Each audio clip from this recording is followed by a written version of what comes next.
कारण मी एक माईक घेऊन बोलण्याचं कारण एकच आहे की कोल्हापूर जिल्ह्यात एवढ्या टुर्नामेंट होत्यात, पण एकही टुर्नामेंट ओपनची होत नाही, नॉन प्रोफेशनल होती. आणि त्यामुळं एखादा चांगला प्लेयर घरी बसतो, त्यांना खेळायला चान्स मिळत नाही. आणि लोकलचे आपले ग्रामीणचे किंवा कुठलेही प्लेयर नॉन प्रोफेशनल आहेत, ते त्यांच्यातच खेळून मोठे वाटते की ते खूप चांगले खेळतात. पण तसं काही नाही. ओपनच्या क्रिकेटमध्ये आल्यावर त्यांना एवढ्या रन मारले जातात आणि किंवा बॅटला बॉल लागत नाही, असे प्लेयर आहेत. मला एवढंच म्हणायचं आहे की ओपन क्रिकेट खेळायला शिका, तर तुमची कुठेतरी चांगली टीममध्ये सिलेक्शन होईल. ISPL सारख्या पण ह्याच्यात होऊ शकता तुम्ही. हे ग्रामीण आणि शहरी नॉन प्रोफेशनल प्रोफेशनल हे खेळायचं पहिला बंद करा.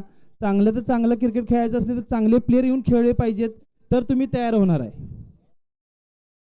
एखाद्या चांगल्या प्लेयरचा अनुभव घेऊन तुम्ही पुढे जाऊ शकताय.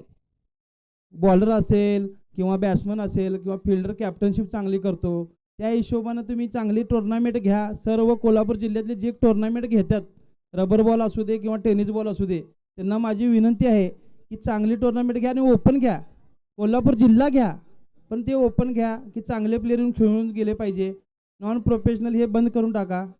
काही नाही, प्रोफेशनल आणि नॉन प्रोफेशनल काही नाही, क्रिकेटच खेळायचं आहे, दुसरं काही खेळायचं नाही. एवढंच माझं सांगणं आहे. धन्यवाद. आणि 2 शब्द बोलायला दिल्याबद्दल मी तुमचा आभारी आहे.